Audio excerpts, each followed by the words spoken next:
Jesus, prometestes na dor, na alegria, estar ao meu lado em todos os dias, pois escolhi sozinho andar, mas junto de mim viestes ficar, pois só eu orar. Jesus disse: vem para as águas, vem me buscar, pois anda sedento, sem paz, sem porvir. As suas tristezas, teus temores senti. Quero agora lembrar-te, foi por ti que eu sofri.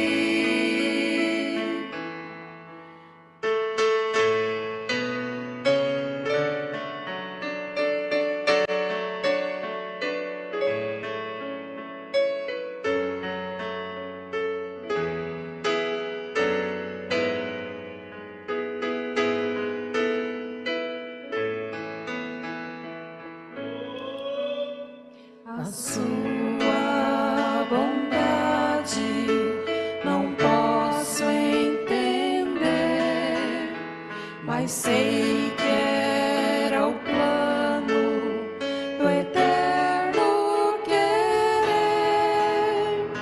Sei que estás perto e sempre estarás.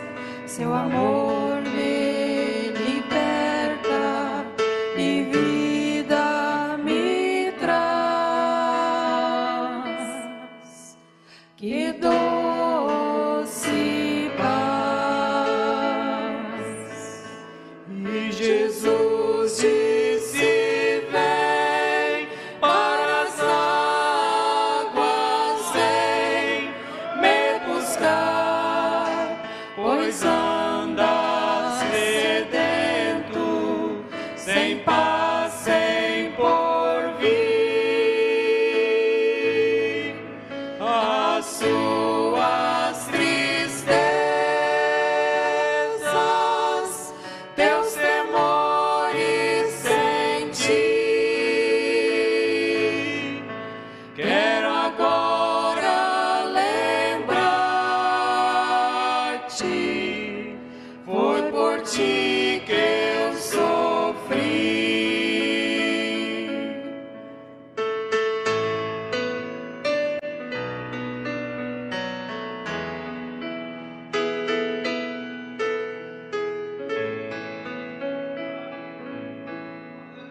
Jesus, eu te entrego o meu coração e sei que sem Deus não há salvação.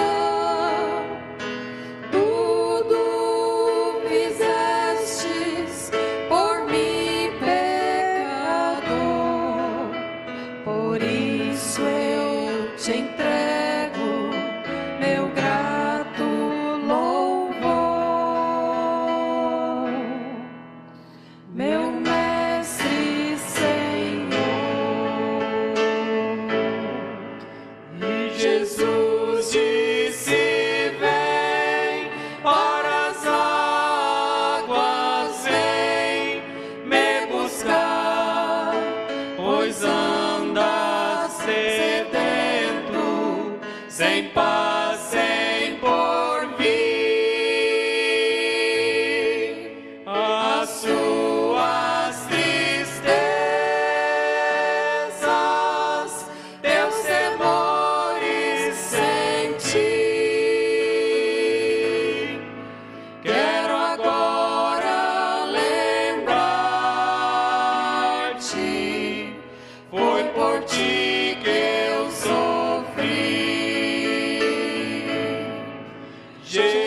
sem paz, sem porvir.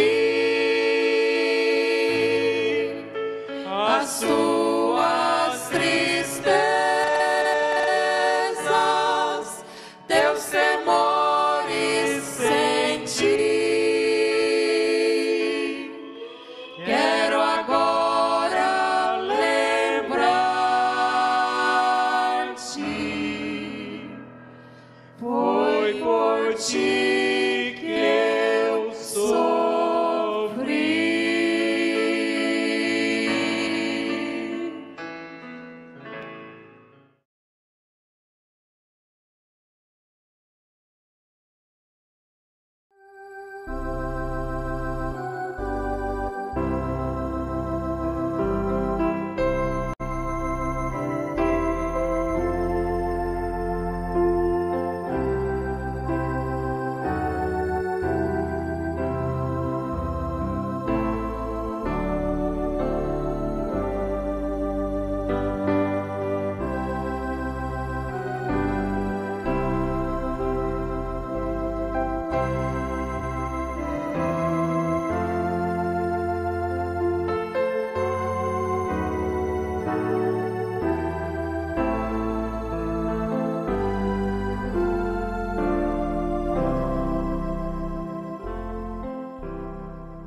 Que o Senhor Jesus acrescente a nossa fé.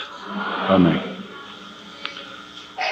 Vamos ver aqui na carta aos Romanos, capítulo 7, no verso 14 ao 25. Porque bem sabemos que a lei é espiritual, mas eu sou carnal, vendido sob o pecado. Porque o que eu faço não o aprovo, pois o que quero, isso não faço, mas o que eu aborreço, isso faço. E se faço o que não quero, consinto com a lei que é boa. De maneira que agora já não sou eu que faço isto, mas o pecado que habita em mim. Porque eu sei que em mim, isto é, na minha carne, não habita bem algum. E com efeito, o querer está em mim, mas não consigo realizar o bem. Porque não faço o bem que quero, mas o mal que não quero, esse faço. Ora, se eu faço o que não quero, já não faço eu, mas o pecado que habita em mim. Acho então esta lei em mim, que quando quero fazer o bem, o mal está comigo. Porque segundo o homem interior tenho prazer na lei de Deus. Mas vejo nos meus membros outra lei, que batalha contra a lei do meu entendimento, me prende debaixo da lei do pecado que está nos meus membros. Miserável homem que sou! Quem me livrará do corpo desta morte? Dou graças a Deus por Jesus Cristo, nosso Senhor.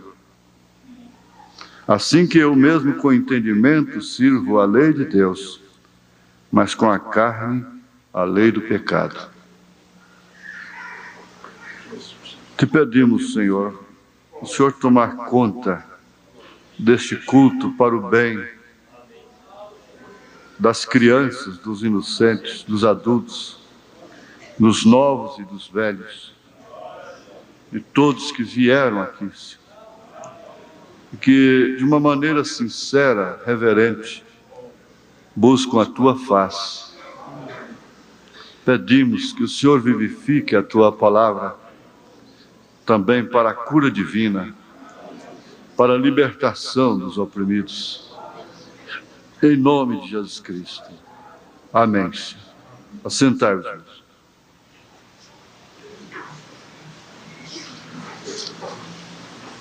Graças te dou, meu Deus, pela paz que inunda meu ser. Graças te dou, meu Deus, pelo amor, pela vida sem fim. Graças te dou, meu Deus, porque tu tens cuidado de mim. Graças te dou, meu Deus, porque és meu e eu sou teu. Torre de controle da alma e do corpo. Nós vamos lembrar um pouquinho disso. Quando quero fazer o bem, o mal está comigo. Não deixe o diabo mentir para você. A primeira coisa é descobrir se é a vontade, entre parênteses, perfeita de Deus. E buscar o batismo do Espírito Santo. Vamos lembrar que há uma torre de controle da alma e do corpo. E o que nós acabamos de ler está nos falando de dois homens, de duas naturezas. Ora, se eu faço o que não quero, já o não faço eu, mas o pecado que habita em mim. Não deixe o diabo mentir para você. A primeira coisa que você tem que fazer é descobrir se é a vontade perfeita de Deus. Nós vamos ter um pouquinho de tempo com a mensagem Sede. O título dela é Sede. Nós vamos ver aí do parágrafo 31, possivelmente até o 36, 37. Por aí assim. Agora nós vamos encontrar aqui em primeiro plano é que existe uma torre de controle da alma e uma para o corpo. E cada torre é uma advertência para as necessidades do outro. Cada uma chama pela necessidade que o clamor está clamando. Isto envia uma onda de advertência. Então, todo ser humano tem isto. Por exemplo, a carne tem sede de satisfazer os desejos que estão no corpo, as necessidades do corpo. E o espírito deseja as coisas que estão na alma. O desejo está muitas vezes em guerra um com o outro. Então nós vamos lembrar daquele índio que se converteu ao Senhor Jesus e recebeu o Espírito Santo. Então lhe perguntaram como é que ele estava se sentindo com aquela nova vida. Ele disse na linguagem de índio, ele disse: índio está como quem tem dois cães dentro de si, um branco e um preto, constantemente um rosnando para o outro. Estão sempre brigando, guerreando um contra o outro. Aí lhe perguntaram qual dos cães que vence a guerra. Ele disse: é aquele que índio mais alimenta. Agora, isso combina perfeitamente com o que o profeta está mostrando aqui, porque isso não é apenas uma dedução psiquiátrica, psicóloga, científica. Isso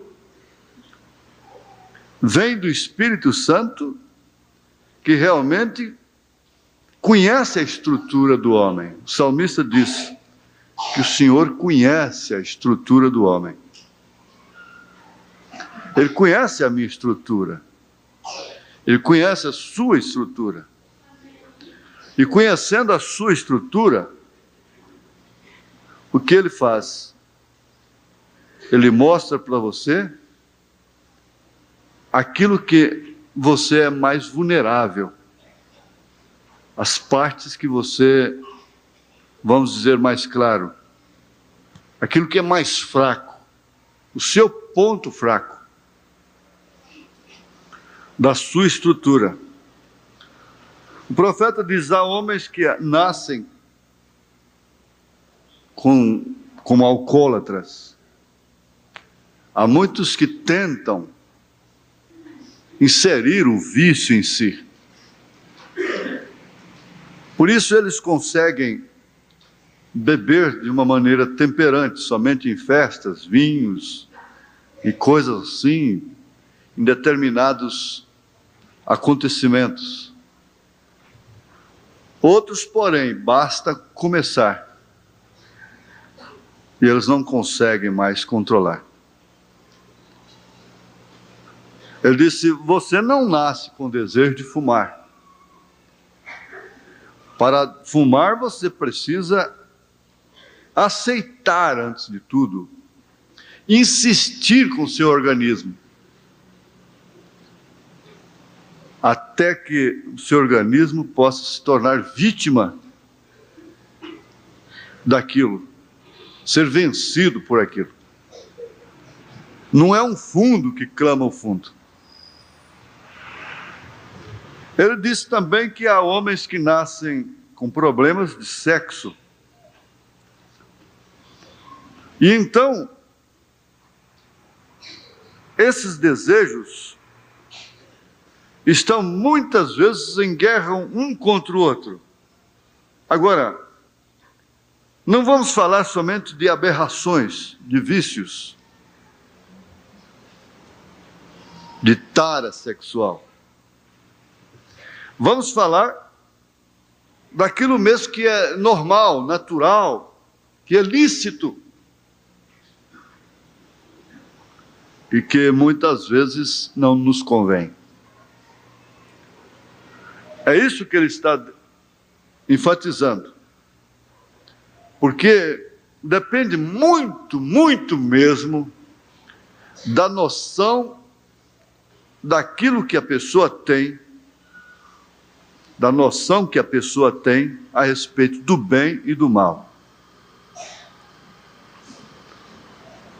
Porque ninguém pode dizer, olha, Paulo está dizendo aqui, em Romanos capítulo 7, que ele não queria matar, mas matava.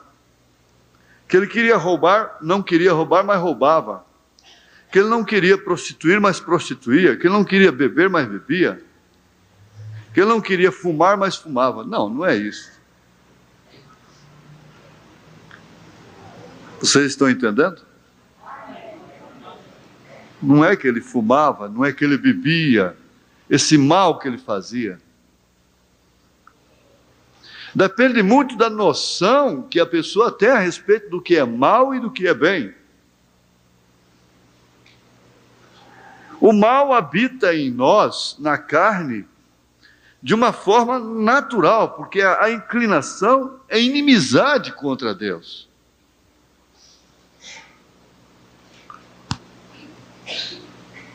Ele chegou a incluir na lista de tantos e outros males a glutonaria, o apetite desordenado.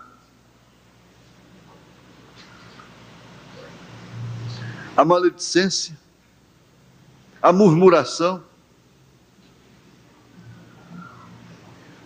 Veja que ele não ficou muito preocupado com as coisas terríveis que assombram a sociedade, a parte social da igreja.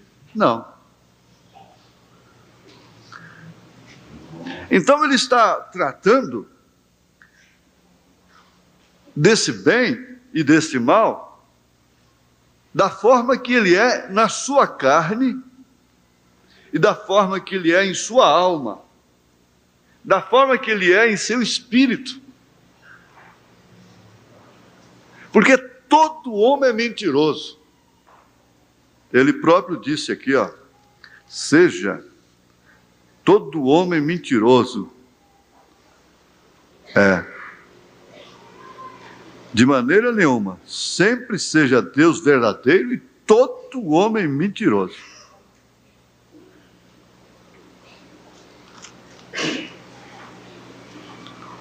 Então, só de dizer que não tem pecado, já está pecando.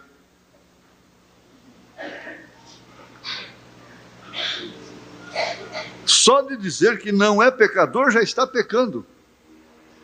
Só de pensar que é uma super pessoa, um super cristão, já está pecando. Então, aquele irmão que julgava ser um cristão diferente dos demais, mais perfeito, foi lá no alto da colina para consertar a congregação lá que estava em litígio, em divergência, irmãos contra irmãos. Então ele, dizendo ser melhor cristão do que os demais, foi lá em cima. E ele então teve aquela experiência daquele senhor, daquele homem carregando um fardo muito grande, ofegante. E por um pouco de tempo, ele não discerniu, ele pensou que teria que ajudar aquele homem. Mas logo ele percebeu que era o Senhor Jesus, carregando um saco, na colina ao lado dele. E quando ele perguntou o que era aquele saco, ele disse: esse saco aqui é de pecado. Ele disse: então o senhor está carregando o pecado do mundo todo dentro desse saco? Ele disse: não, esse aqui é somente os seus pecados. Agora, aquele irmão era tido como um dos melhores cristãos daquela região. O Senhor Jesus estava carregando um saco de pecado dele. E o próprio irmão Branham, quando entrou naquele bar, e que viu aquela mulher velha, com rouge, batom, naquelas rugas, entre dois homens bebendo e fumando, aquele quadro mais horrível, ele pensou consigo mesmo: por que Deus não varre uma peste dessa da terra? No mesmo instante, o Senhor o chamou lá fora e mostrou para ele o arco-íris de sangue. E aquilo estava como que bombeando sangue. E vamos dizer, cada impulsão daquela era um pecado que ele cometia. Ele, o profeta. Eu disse: isso aí é você, ó. Isso aí é por você. Ele voltou lá e fez uma reunião de oração com eles lá. Vocês conhecem a história. Os visitantes ficam mais ou menos informados. Porque ele voltou, pediu perdão para a mulher e começou a pregar para eles. E até aquele guarda, aquele militar que estava jogando lá naquela máquina cata-níquel, passou para a reunião de oração também. À noite ela estava no culto e foi salva. Ele disse também que a igreja tem que lutar com o pecado até o último segundo aqui. Então nós somos um grupo de pessoas conscientes, que temos a noção perfeita do que é o mal e do que é o bem. E em tudo você vai fazer possível para o seu mal não afetar a terceiros. Dificilmente o mal de uma mãe não afeta seus filhos. O mal de um pai não afeta seus filhos. Dificilmente. Mas ele disse: em mim não habita bem algum. Aí ele estava separando outro eu lá dentro, sua alma, disse: aquilo que eu não quero, isto faço. O eu lá dentro. Então aquilo estava como que uma guerra. Nós encontramos ali que este é um grande problema hoje, que muitas pessoas estão tentando viver entre aqueles dois desejos. Pois um deseja as coisas da terra, o outro deseja as coisas do céu. Agora, não podemos também aceitar que então nós, não praticando os grandes males, os pecados sociais, que então por isso estamos bem, estamos salvos. Não, ele foi aquele mancebo de qualidade, Jesus foi a ele, ou ele veio a Jesus. E aquele rapaz nunca havia adulterado, mentido, roubado, guardava os mandamentos. E Nicodemos ainda tinha que nascer de novo, se quisesse ver o reino dos céus. Ora, como Paulo descreve isto em Romanos 7. Quando quero fazer o bem, o mal está comigo. Quando você tenta, você já teve aquilo em experiência, cristãos? Aquilo? Quando você está tentando fazer algo que vale a pena, vai fazer um esforço para fazer algo que é bom, algo que você entende que é a perfeita vontade de Deus. Quando você se esforça, está tentando fazer o culto doméstico em casa e não consegue, ele vai dizer aqui: faça de todas as maneiras. Quando você está tentando vir à escola dominical e não consegue, você está tentando, se esforçando, mas não consegue. Ele disse: venha de todas as formas.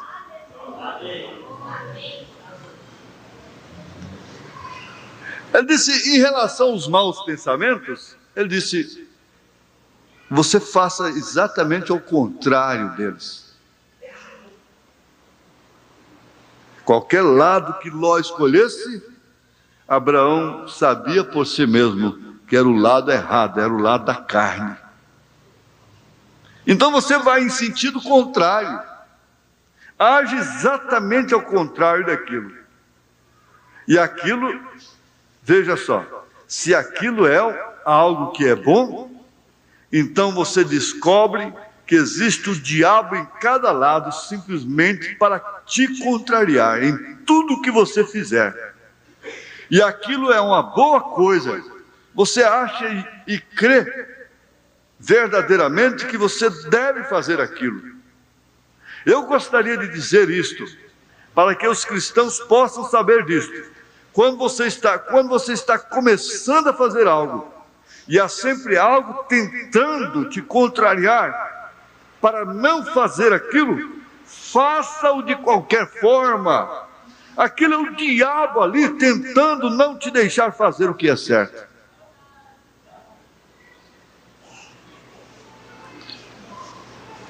Agora, quem poderia entender que o diabo não quer o culto doméstico em casa? E ele tem conseguido através de todos os meios. Porque é onde a gente tem que desafiar os boys, os rapazes, as moças, as mocinhas. Se na hora que seu pai, sua mãe põe leite, pão com manteiga na mesa, no desjejum, e outros alimentos na mesa de manhã, você se assenta lá e come, não é? Mas na hora que ele pega a Bíblia para cantar um hino, ler as Escrituras e orar, não, isso não é para você. O pão, a manteiga é para ele, é para ela. Mas a Bíblia, a oração, cantar não.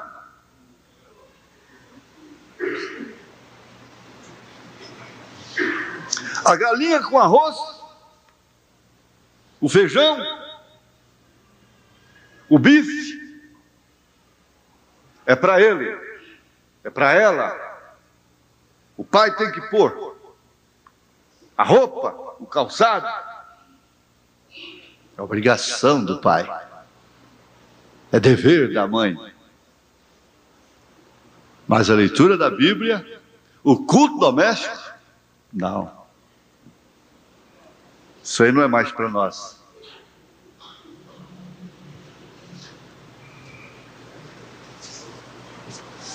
Então muitas coisas levantam para te contrariar. O diabo não quer que haja uma reunião de oração em família.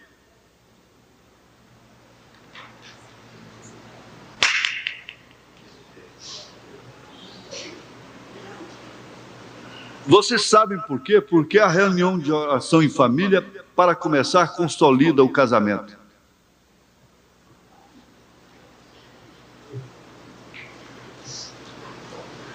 Esse país nunca vai se levantar. Pode pôr quem quiser lá em cima. A menos que as famílias começassem a orar em casa, de joelhos, e caísse temor no coração das mães, das esposas, dos pais, dos maridos e dos filhos. A injustiça opera terrivelmente dentro de casa. E não pense você, mocinha rebelde, que operando tão injustamente com sua mãe, com seu pai, você vai ser feliz. Não, rapazinho, não pense que você vai ser feliz simplesmente porque seu pai tem um coração mole e te perdoa, e essa mãe tem um coração mole, te perdoa, te suporta. Não, não, não, não. Hoje nós aprendemos de manhã que Deus não muda o seu parecer. Ele não muda as suas escrituras. Ele disse: honra o teu pai e tua mãe, porque isso é o primeiro mandamento com promessa, para que teus dias sejam longos aqui na terra.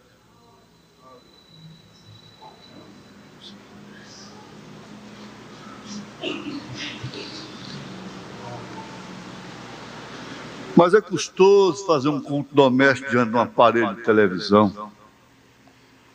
A própria consciência não permite abrir uma Bíblia com a televisão ali. Que tem, aquilo lá é ferro, é vidro, é tubo, é transistor, é instalação elétrica. O que tem isso? Mas há um constrangimento. Há um constrangimento em orar, em ajoelhar, numa sala que tem um televisor.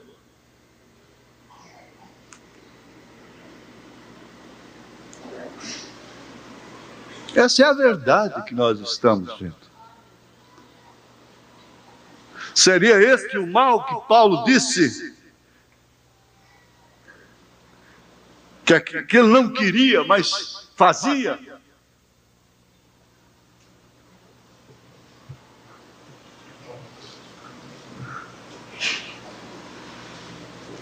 Olha, vejamos isso.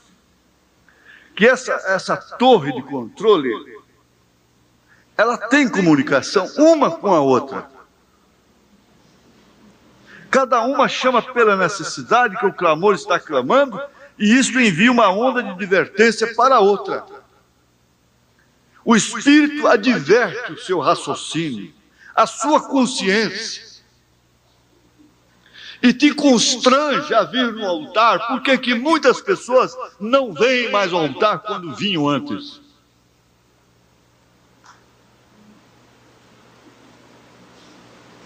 Não oravam mais como oravam antes. Não tem mais como ouvir um programa e sintonizar a mensagem. Não tem mais como ler a Bíblia de uma forma assim, com ela falando para si. Como Deus falando para a pessoa. Como uma carta que se abre subscritada para si. Ela é minha, ela é endereçada a mim. Quando essas cartas de Paulo, de Pedro e de João são lidas dessa forma, não tem a pessoa que não seja libertada de espíritos maus. Quando elas são lidas dessa forma, bem entendido. Então esse é um bem que você acha que deve fazer. E você concorda e luta, mas não faz. E não fazendo, você está fazendo o mal que você não quer fazer.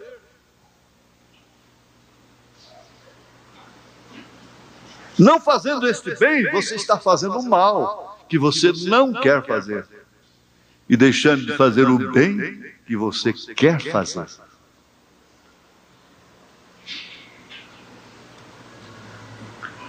O culto doméstico, o culto em família,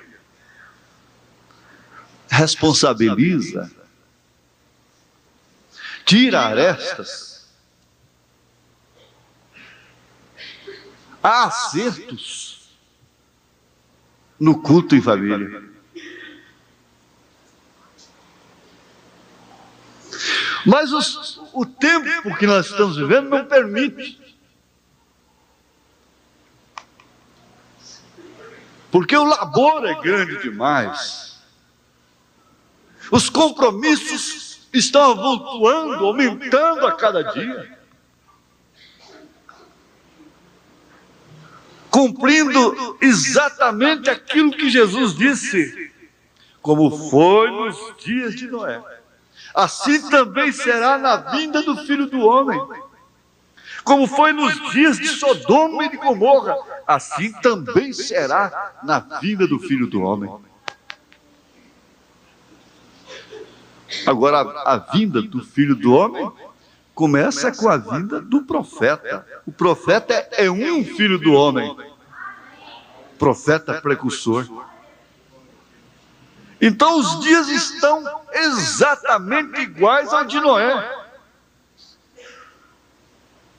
E nos dias de Noé, a torre de controle espiritual não pôde falar mais com ninguém a não ser com ele. E foram apenas 8 pessoas que entraram na arca. Apenas 8. E estavam vivendo uma civilização muito maior do que a nossa de hoje.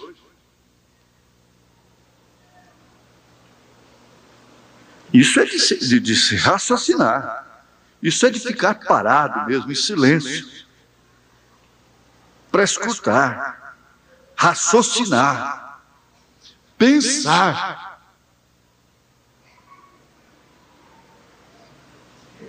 Dar as mãos, orar abraçado, sentindo o calor um do outro. Isso já foi o tempo. Abraçar é só para sexo, não é para orar. Não é para carinhar, não é para acariciar, não é para animar, dar uma palavra de ânimo no ouvido, mais próximo, mais terno, mais gracioso. Não.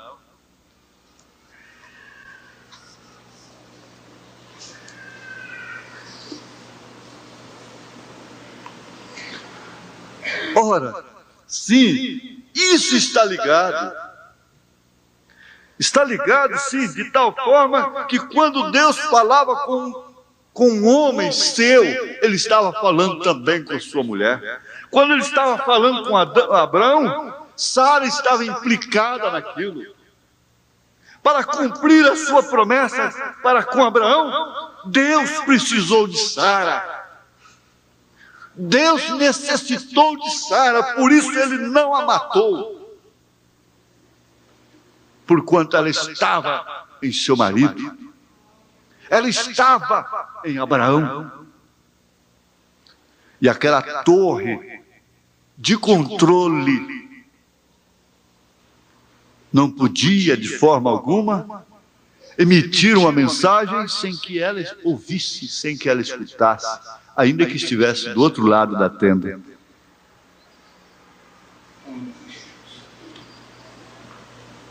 Quando ela escutou o que Deus falava com Abraão, o mal estava nela. O mal do bom senso, o mal da razão, o mal do próprio bom senso. Como é que eu vou ter filho ainda? Se eu já sou uma velha, quando nova eu não tive, agora que eu vou ter, depois de velha, acabada. E é exatamente isso que está acontecendo comigo e com você. É por causa da condição que nós temos, da carne. E nós julgamos que Deus terá que levar a sua noiva pela condição da carne, mas não é pela condição da carne. Pela condição da carne, nunca Isaac teria nascido. Nunca. Está certo isso? Pela condição da carne, nunca. Você sabe o que é nunca? Nunca teria nascido Isaac. Pela condição da nossa carne, Jesus nunca virá.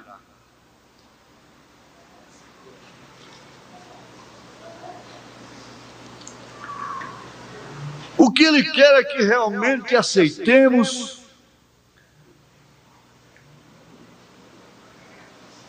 por fé essa verdade. Só isso é o que Sara teria que fazer, o que Abraão fez. A carne tem sede de satisfazer os desejos que estão no corpo, e isso só pode ser atendido através dos sentidos, da razão. E o Espírito deseja as coisas que estão na alma. O desejo está muitas vezes em guerra um com o outro. Nós encontramos ali que este é um grande problema hoje, que muitas pessoas estão tentando viver entre aqueles dois desejos.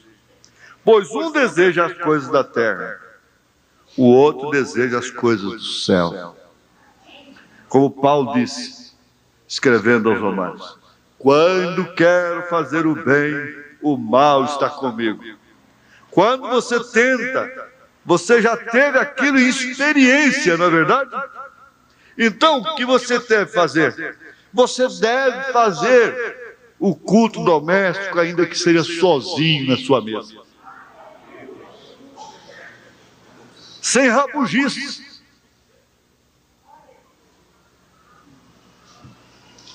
Sem fanatismo. Na verdade.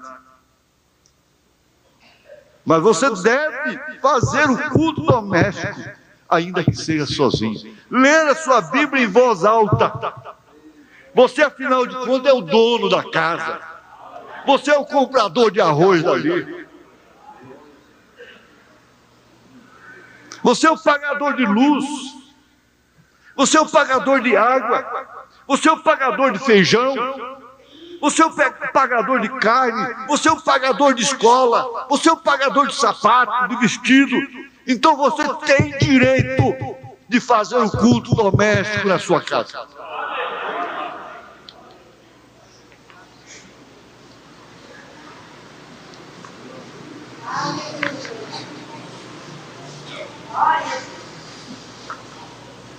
A gente, quando cresce dessa forma, a gente entende E olha, eu vou dizer para vocês,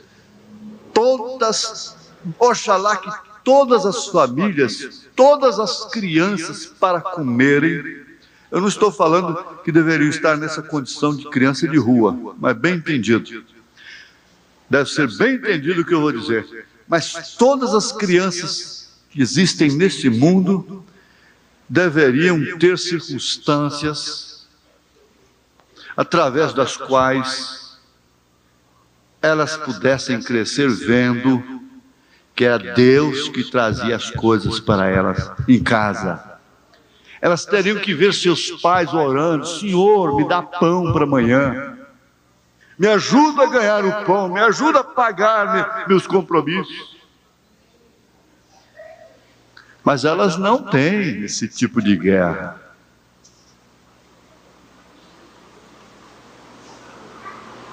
Elas não sabem quanto custam as coisas. Mas quando a gente cresce, acordando de madrugada, vendo uma mãe chorando, de joelhos, chorando, para comprar coisas para comer, pedindo a Deus meios, aí é diferente.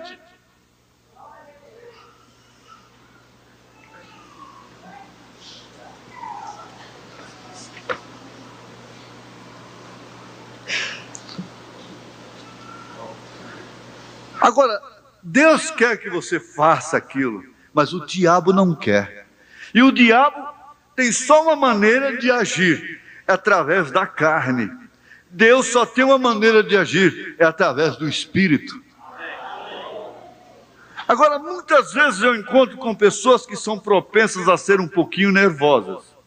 Quando elas descobrem que estão tentando fazer algo e tudo está simplesmente bloqueando, isso de ambos os lados, elas dizem: isso talvez não seja a vontade de Deus. Vem? Agora, não deixe o diabo mentir para você assim. Nós já estamos no outro lado da escola dominical.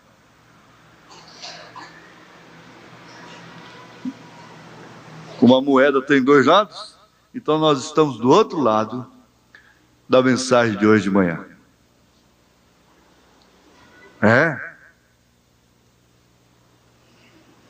Para fazer o que é correto, para fazer aquilo que convém, aquilo que é certo, que é o bem.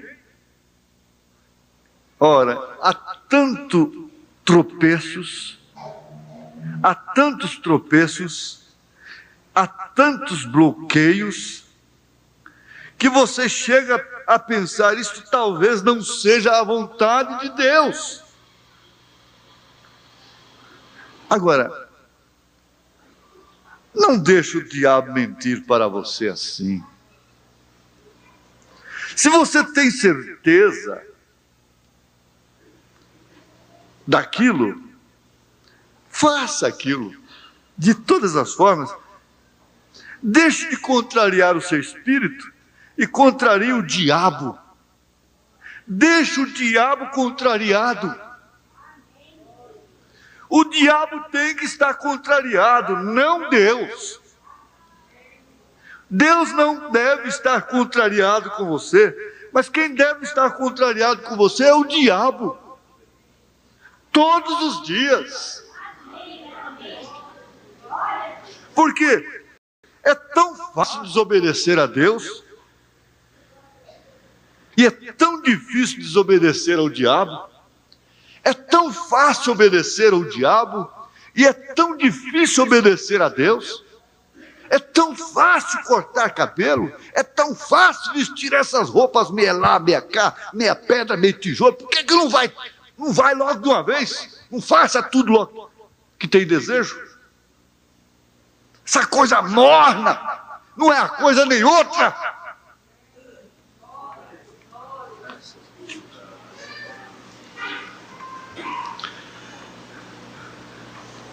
É tão fácil obedecer ao diabo, e é tão difícil obedecer a Deus. É tão fácil obedecer aos sentidos, aos desejos da carne, com os mínimos toques.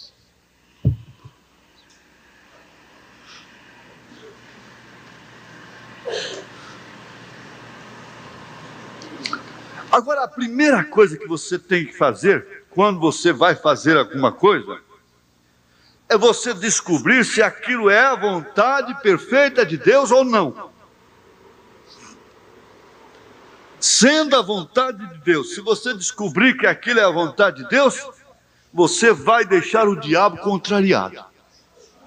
Porque você faça, eu vou fazer aquilo. Muito embora o diabo vai ficar revoltado, contrariado, mas eu vou fazer.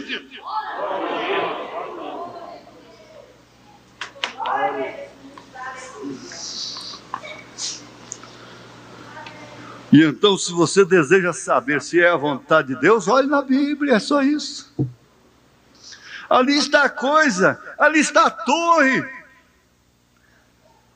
que te endireita. É a palavra de Deus. Então, se você vê que isso está na palavra de Deus,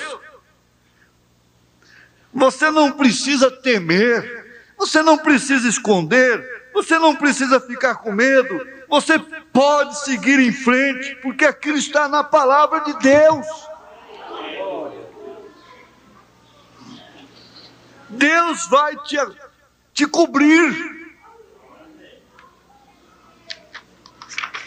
Na guerra, quando um pilotão, ou um soldado, ou 2 ou 3, um grupo de soldados tem que atravessar um vale perigoso, que está havendo um tiroteio, os outros na retaguarda dão cobertura. Quer dizer, disparam metralhadora direto contra o inimigo lá para que os outros passem, dando cobertura. Como, por exemplo, você está procurando pelo batismo do Espírito Santo, está certo? Porque se você tem o batismo do Espírito Santo, você só vai ser guiado na verdade.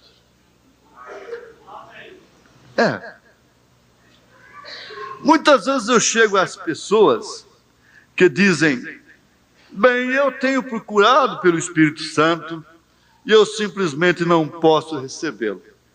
Ora, mas o que significa receber o Espírito Santo?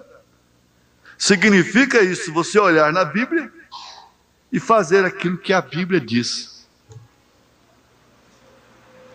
Você crê naquilo que a Bíblia diz. Isso é que é o Espírito Santo. Não é o quanto você vai emocionar-se, vai se emocionar, vai gritar. Não, não é isso. É o quanto você vai obedecer, só isso.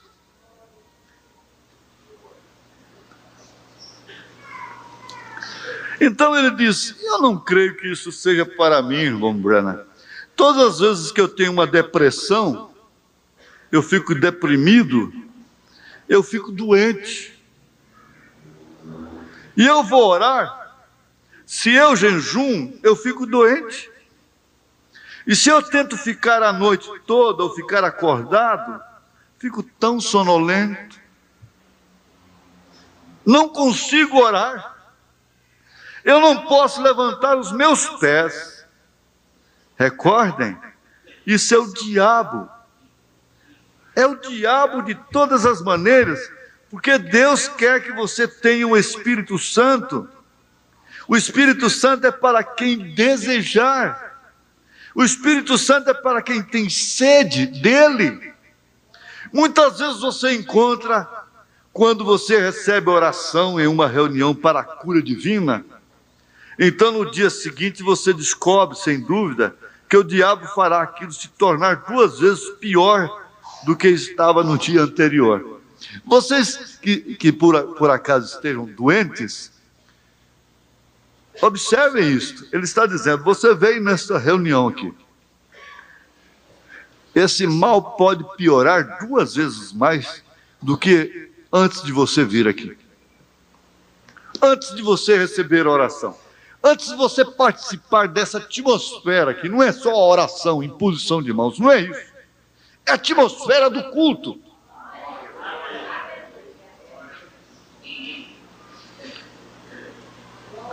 E se você se arruina, se você piora, é um sinal de que Jesus te curou. Veja. Recordem, aquilo é simplesmente Satanás tentando te afastar da bênção que Deus tem para você. Deus quer que você seja curado, sim. Ele ama a cura divina. Ele gosta de curar as pessoas. Vem, não dê ouvidos àquele sujeito da razão. Sempre siga em frente.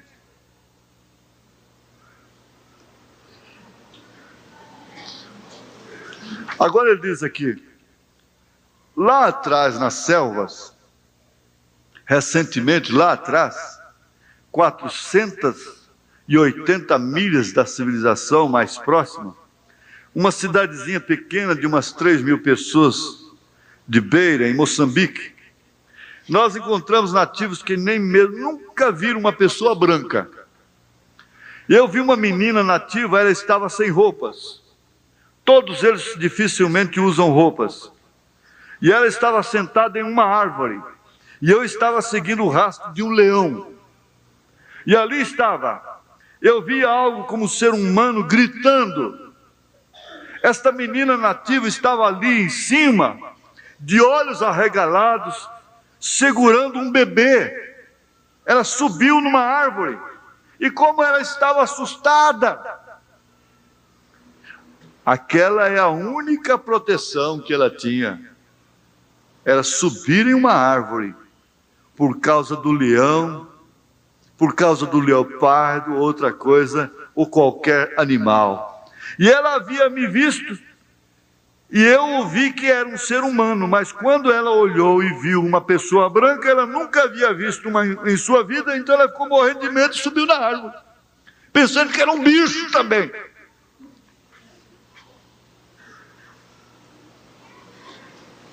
Naturalmente.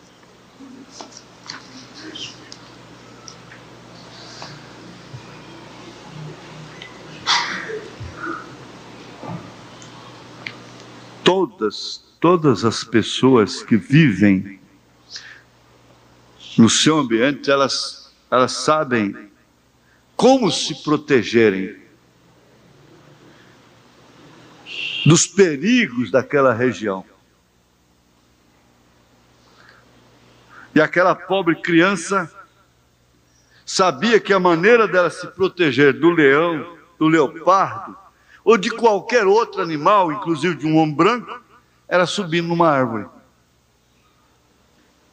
Isto quer dizer, ela sabia que uma árvore podia lhe proteger. Então ela subia ali, ela subiu ali. E eles dizem que o Tiú, quando está perseguido por uma cobra, por uma serpente, ele vai dando trégua e vai indo até que ele chega perto de uma determinada raiz. Então ele começa a dar chicotada. Começa a guerra. Por quê? Porque ele encontrou aquilo que pode lhe proteger. Então agora ele pode guerrear. Quando a cobra lhe fere, ele corre lá e dá uma mordida naquela raiz. E aquela raiz lhe protege do veneno da cobra. Agora, todos os animais, pelos seus próprios instintos, sabem como se defender de seus inimigos. Por que uma moça não sabe se defender? Por que um moço não sabe se defender? Por que um homem não sabe se proteger? Dizendo-se cristão, tendo esta árvore da vida, tendo esta raiz de Jessé,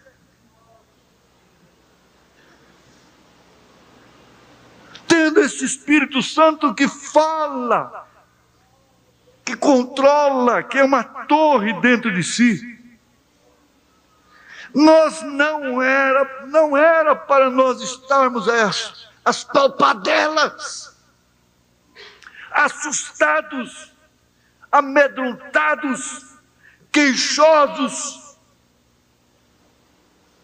murmurando, culpando outros. Não. Nós somos o povo mais rico dessa terra. Nós somos o povo mais protegido que existe nessa terra. Para começar, essa terra ainda existe, esse sistema ainda existe, porque nós estamos ainda nela. Quando nós não estivermos mais aqui, não há nada que possa proteger essa humanidade mais.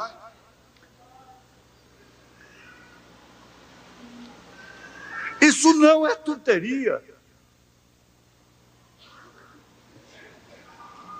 Mas como Sara, nós não podemos crer, nós não podemos receber, nós não podemos admitir esse lugar que Deus deu para nós, essa condição que Deus deu para nós. A paz que existe nessa nação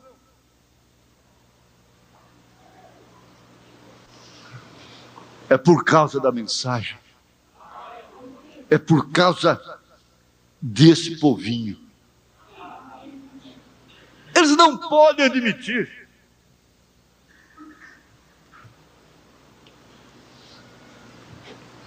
Agora, sabendo disto, quão descansados, quão confiantes nós deveríamos estar, dando passos somente seguros, firmes. O salmista diz: os passos dos justos são ordenados pelo Senhor. Isto quer dizer, aquele homem sabe aonde pisa, aquela mulher sabe aonde pisa. Não precisa que nenhum homem, o marido, e nem pastor, nem ninguém, esteja dizendo: não faça isso, não vá lá, não se vista assim. Não, não precisa.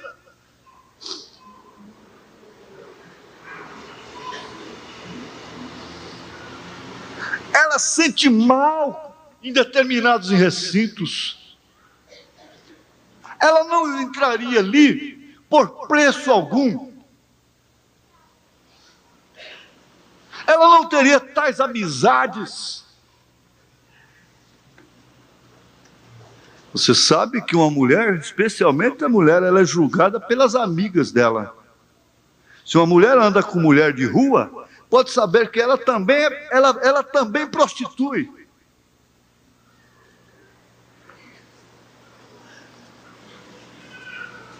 Se ela anda com uma mulher que tem amantes, pode saber, ela também arranjou um amante já, e fez um ponto de encontro lá naquela casa de amantes.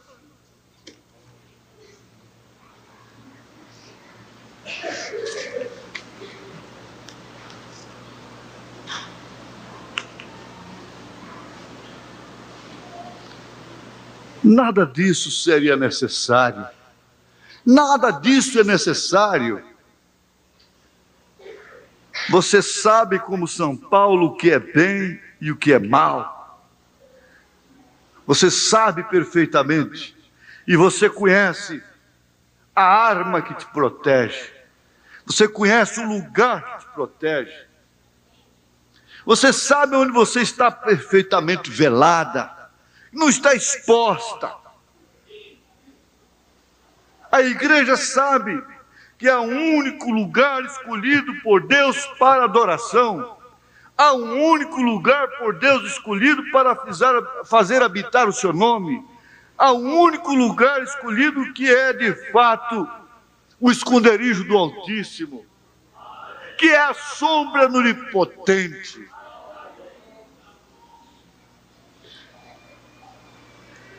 Há um único lugar. Ele não se assenta nas rodas dos escarnecedores. Ele não anda com ímpios. Ele não pode ter assunto com ímpios. E com facilidade pode-se entender, diz o profeta, diga às pessoas com quem você se associa, e eu direi a qualidade de espírito que você tem.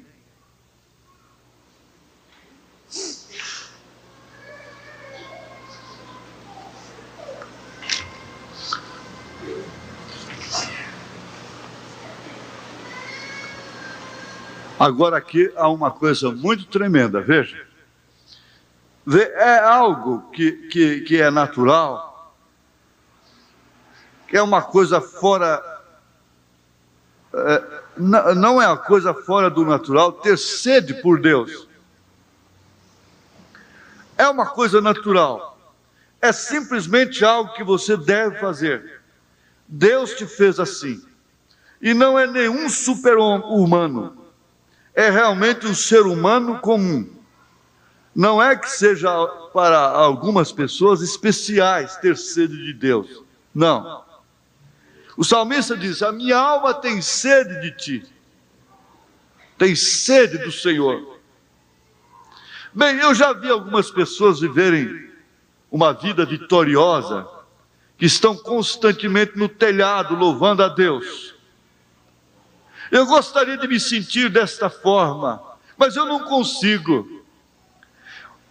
Até porque há muitos deles que gritam e louvam, estão sempre felizes, e no entanto não dão testemunho disso depois. Isso não importa. Bem, a razão pela qual você está se sentindo desta maneira é a sede que há em você. Há de fato uma sede em você. Por isso não tem nada que te satisfaça. E é simplesmente uma coisa natural. É para cada pessoa ter sede de Deus. Você pode viver mais tempo sem alimento do que sem água. Porque você pode jejuar por 40 dias. Jesus o fez. Eu suponho, sem alimento. Mas você não poderia ficar esse tempo todo sem água. Você simplesmente se secaria e morreria. Você deve ter água. E a sede que vem em você, ora, é para mostrar que o corpo está necessitando de algo, para se mostrar, para se manter vivo. O corpo tem que ter água para permanecer vivo. Você é composto de 80 e tantos % de água e petróleo. De qualquer maneira, você tem que obter estas fontes para se manter vivo. Como eu disse, se você negligenciar, você perecerá. A sede é um alarme, e você tem um despertador, um alarme dentro de você, que você se encontra sedento de estar certo de Deus, como aquela viúva estava certa de Deus, lá em Serepta de Sidom, no tempo de Elias.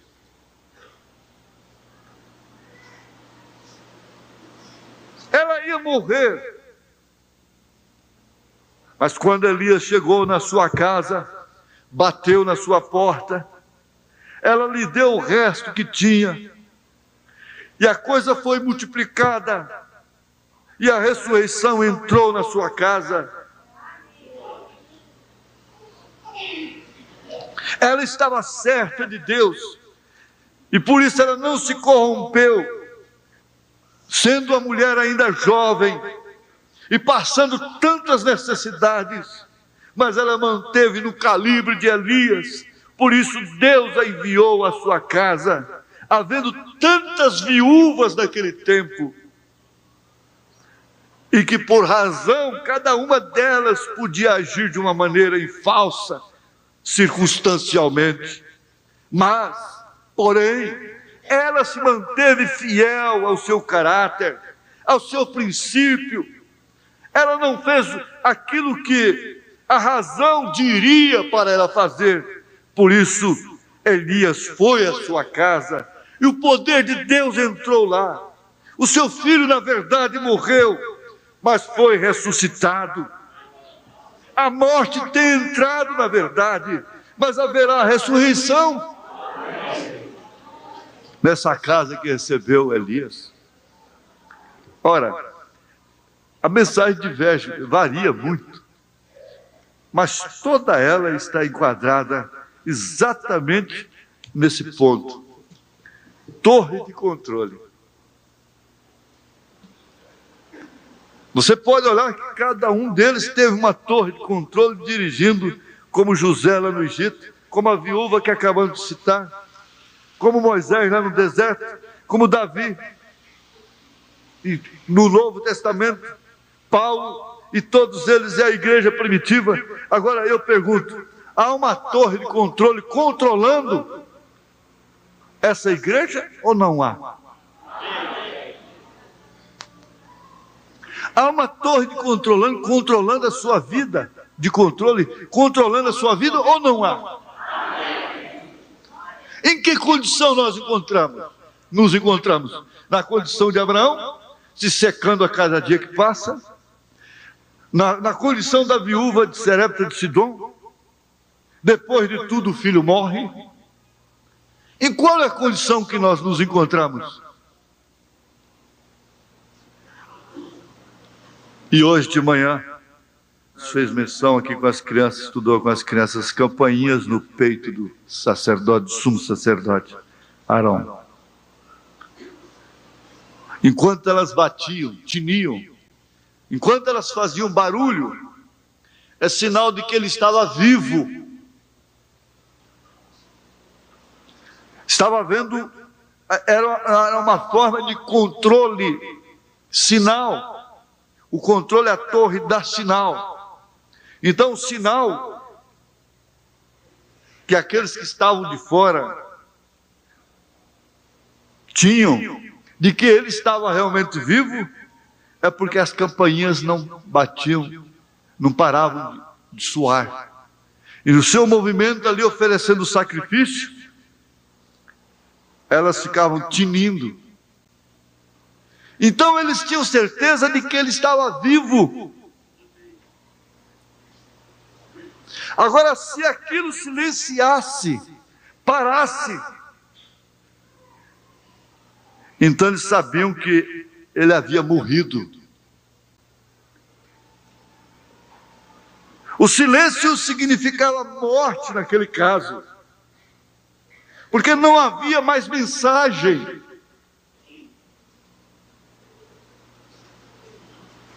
As campainhas significavam a mensagem de que havia vida. Agora, essas campainhas têm tinido aqui constantemente. É que eu conversava com a irmã Antônia hoje.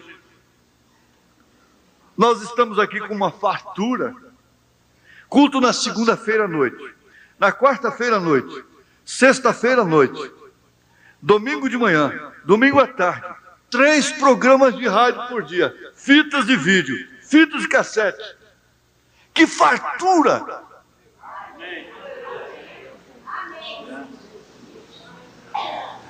Está havendo vozes, sinais, mas o silêncio virá.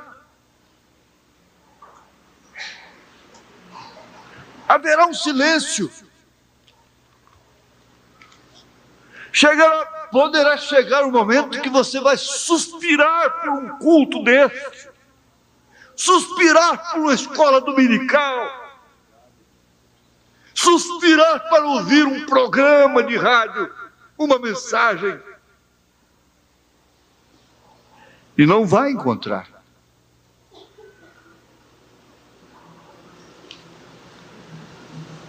E o sumo sacerdote, que ainda está no trono, está emitindo esses sinais, emitindo essas vozes. É um sinal de que ele ainda está no sacrifício. Mas quando isso silenciar, ele saiu do trono da intercessão. Não é que ele morreu, porque ele já foi morto, já ressuscitou. É que ele sai do trono da intercessão para vir buscar a sua esposa, tirar desse mundo. Vai desaparecer um povinho aqui nessa terra. Vão desaparecer pessoas desta igreja. Vão desaparecer pessoas no Brasil, nos Estados Unidos, em todas as partes onde se encontram eleitos da noiva de nosso Senhor Jesus Cristo. Todas elas caminharam na mesma condição. Carne, tentando, lutando para fazer o bem. Todas elas tiveram os mesmos sentimentos, as mesmas paixões como Elias. Mas o certo é que todas elas venceram pelo sangue do Cordeiro, pelo testemunho da palavra. Lá nós vamos encontrar muitas delas. Quando a gente está despedindo uma irmã, Maria Francisca dos Santos, que sofreu tanto nessa dimensão.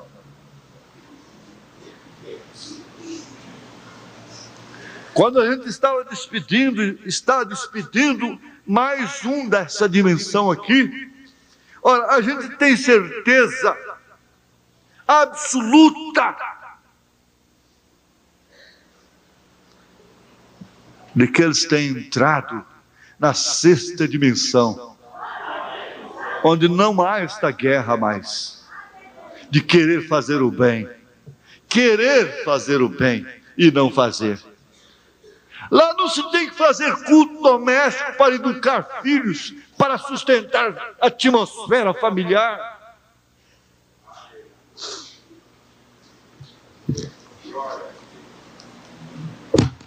Lá não vai ter sofrer dor de cabeça por causa de mulher, por causa de marido rebelde, por causa de filhos rebeldes. Não vai ter isso. Lá você não vai ter que ler essa Bíblia, assentar-se com sua família e ler. Por isso o profeta ora, quando a espada for de pendurada, essa Bíblia for fechada, a fumaça dissipada, lá nós não necessitamos deste livro, porque este livro nos levou para lá.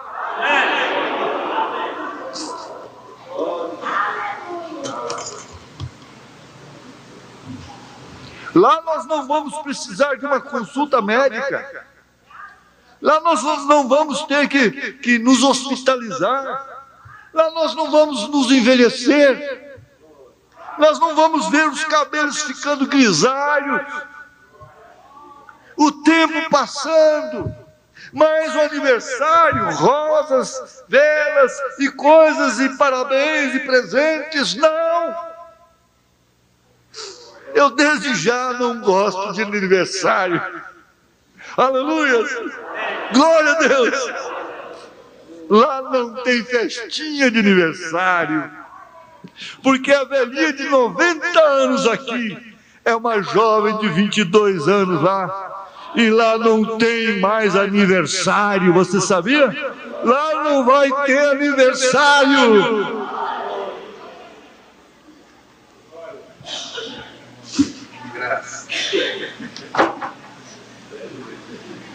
Ele está dizendo ali, graças a Deus. O outro, amém. Amém. Amém. Amém. Aleluia. Glória a Deus. Amém. Amém, Jesus. Amém. Glória a Deus. Aleluia. Graças ao Senhor. Graças a Deus.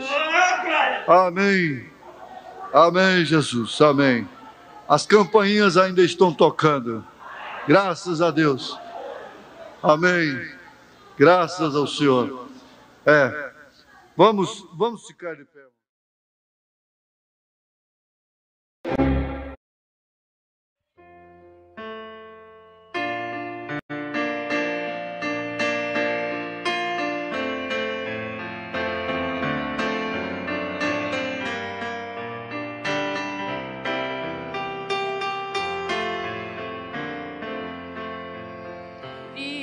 Cristo caminhava lentamente,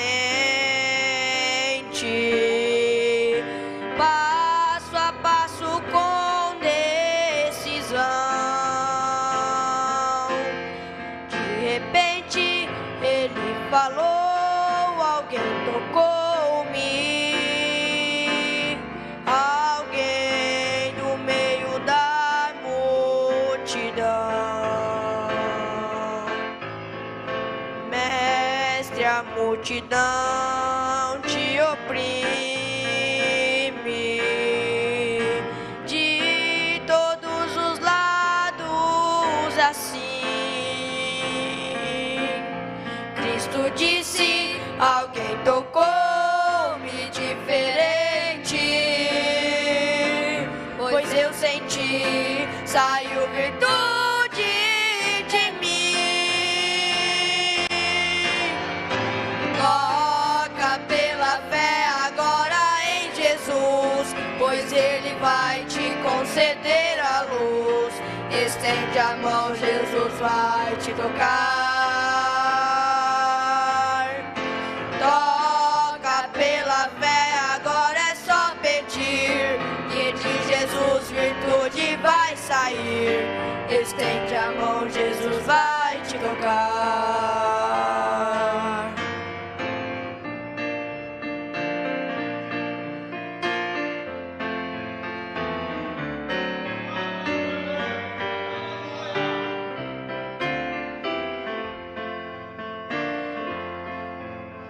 Então uma mulher aproximou-se e disse, fui eu, Senhor, quem te tocou.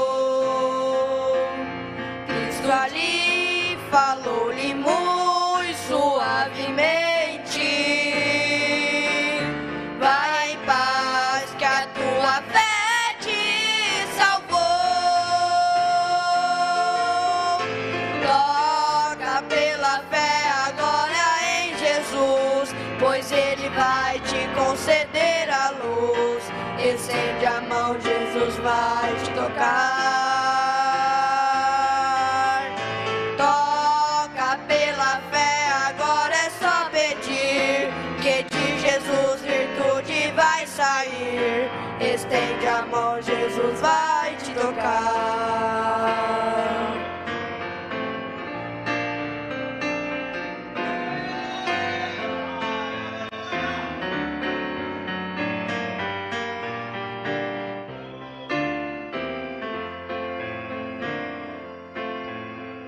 Queres a alegria em tua vida, se queres a vitória em teu lar, sinta agora a morte transformar-se em vida, quando a mão de Deus te tocar.